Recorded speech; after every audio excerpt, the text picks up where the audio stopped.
আমার ভালো লাগে না আমি জোরে জোরে আমার ভালো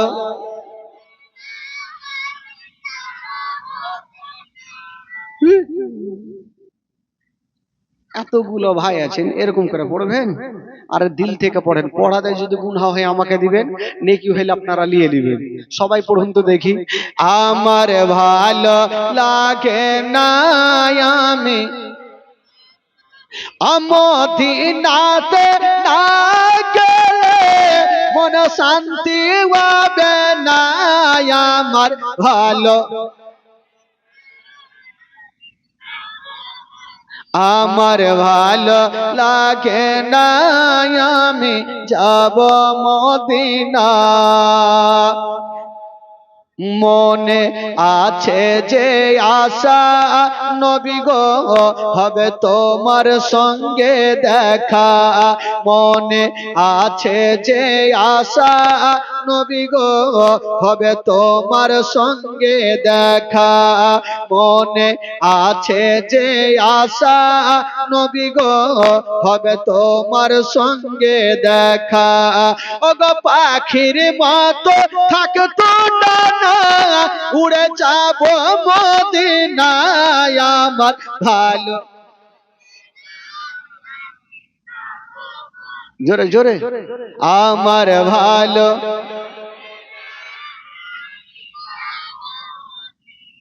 পাঁচ ওয়াক্ত নামাজ যারা করিবেন আদায়। পাঁচ ওয়াক্ত নামাজ যারা করিবেন আদায়। ওগো নামাজ না পড়িলে পরে নেকি মিলবে না। আমার ভালো লাগে না আমি যাব মদিনা। আমার ভালো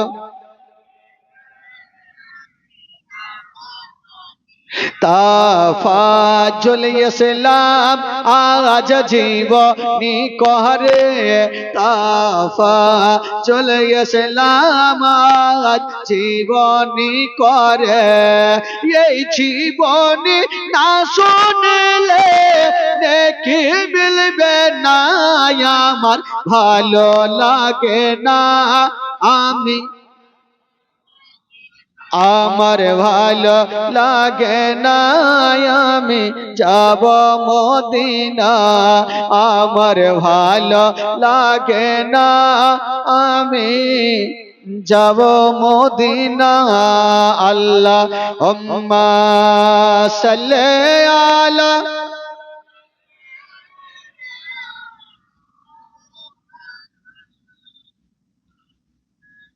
ওয়ালা আলে সাইয়্যিদিনা ওয়ালা আলে সাইয়্যিদিনা মাওলানা মুহাম্মদ সাল্লাল্লাহু তাআলা আলাইহি ওয়াসাল্লাম। একবার মহব্বতে বলে দিন সুবহানাল্লাহ। আরো জোরে বলুন। আচ্ছা বলুন তো আমার নবী পাক কোথায় গেলেন ভাই? কার বাড়ি? মা হালিমা সাদিয়া রাদিয়াল্লাহু তাআলা আনহার বাড়ি আমার নবী পৌঁছে গেলেন। আহ হায়রে আমার নবীর চেহারা। মা হালিমা আদর যত্ন করছেন, দুগ্ধ পান করাচ্ছেন, লালন পালন করতে লাগলেন। দিন যাই সময় কাটে, দিন যাই সময় কাটে। এই করতে করতে বাবা গো আমার নবীর কথা বলতে লাগলেন, হাঁটা চলা করতে লাগলেন। আমার নবীর বয়স হয়ে গেল 1.5 বছর। জোরে বলেন সুবহানাল্লাহ। কয় বছর হইল? 1.5 বছর। লোক চিল্লাবে। 1.5 বছর যখন আমার নবীর বয়স, একদিন আমার নবী নিজের দুগ্ধ ভাইয়ের নাম কি বলেছিলাম? মাসুদ।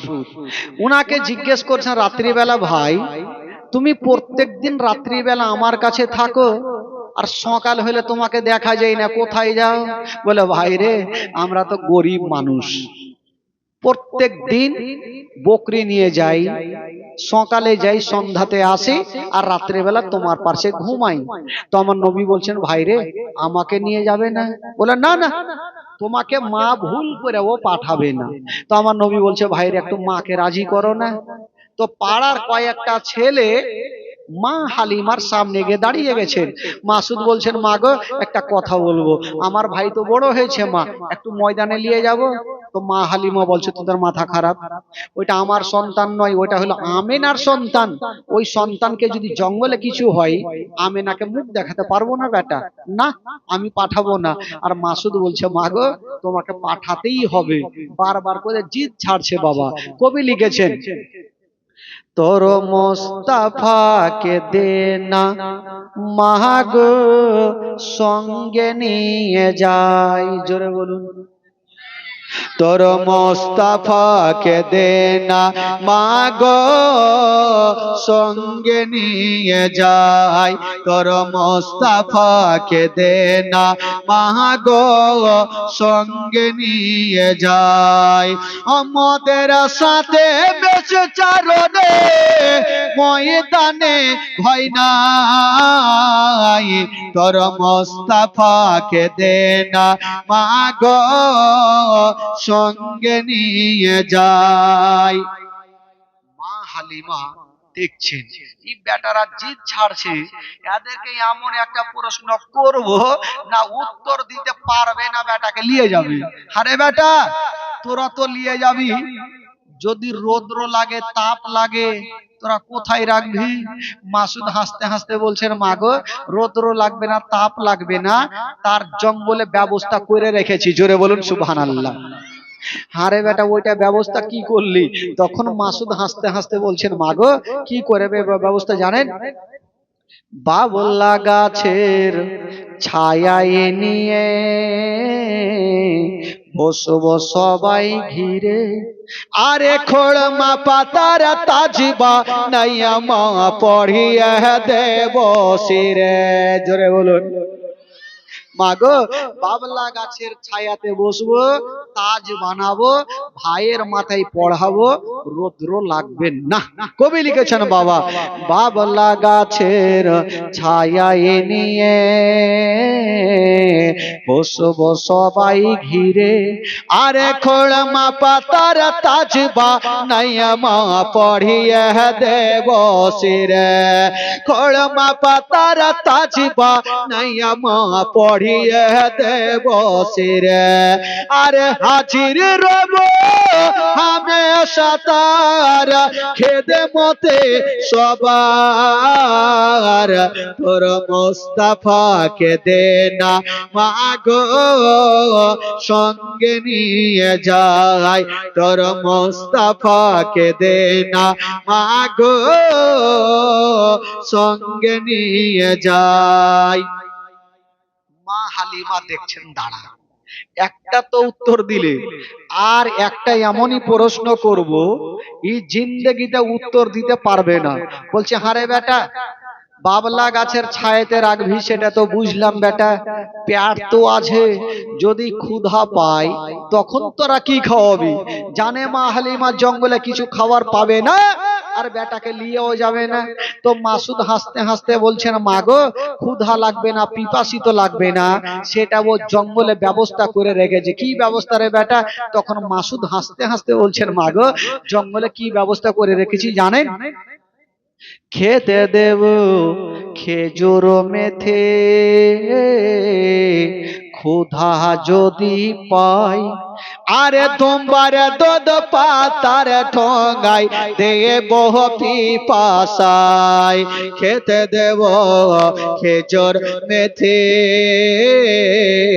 ক্ষুধা যদি পাই, আরে তোমার দুধ পাতার ঠোঙাই দেব পিপাসায়।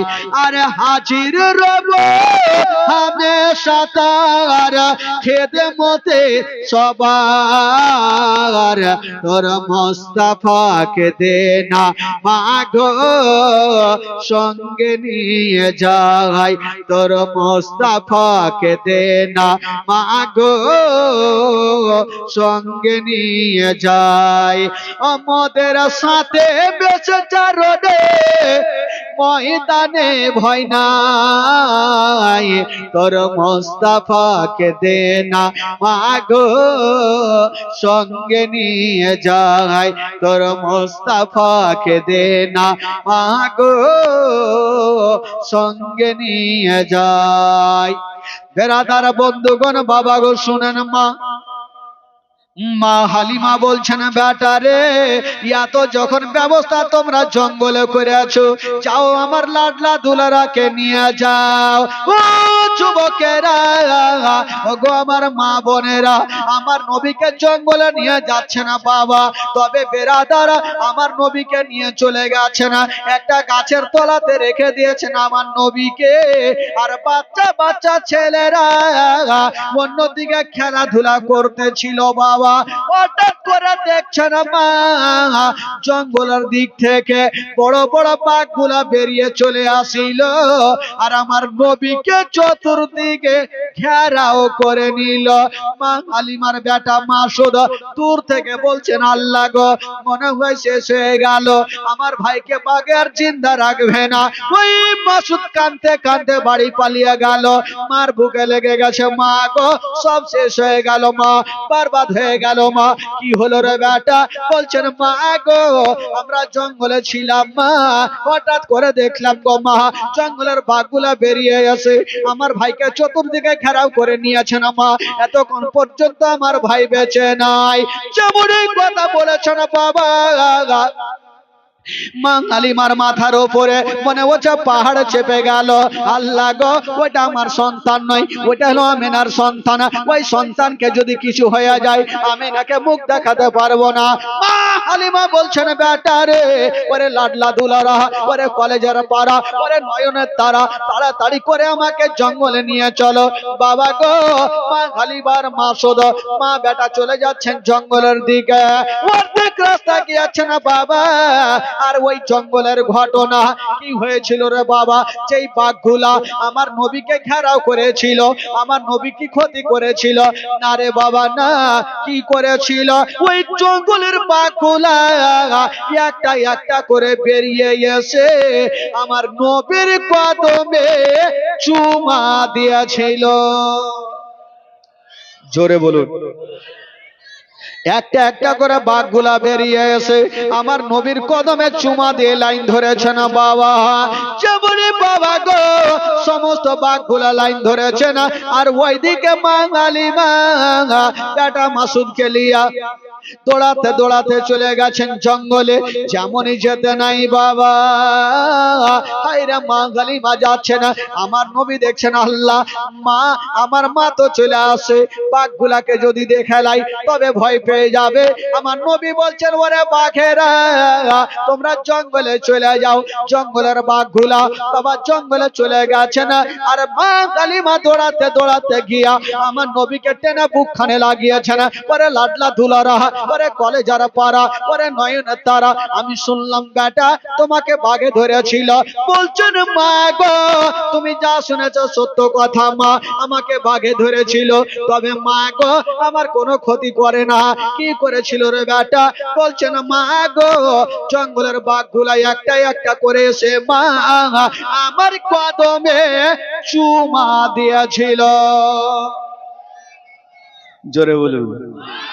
একটা জঙ্গলের বাঘ পর্যন্ত চিনতে পারে এটা হলো শেষ জামানার নবী। জোরে বলুন। মা হালিমা যেমনই মুখে কথা শুনেছেন, মা হালিমা মাথায় হাত দিয়েছে, আল্লাহ বাপের কালে শুনিনি যে একটা বাঘ এসে কাউরি কদমে চুমা দিবে। আল্লাহ গো, আমার বেটাকে কি কোনো জিন ভূত ধরেছে নাকি? না, মা হালিমা আমার নবীকে নিয়ে বাবা গো বাড়ি পৌঁছে গেল, আমার নবীকে পাঠাচ্ছেন না।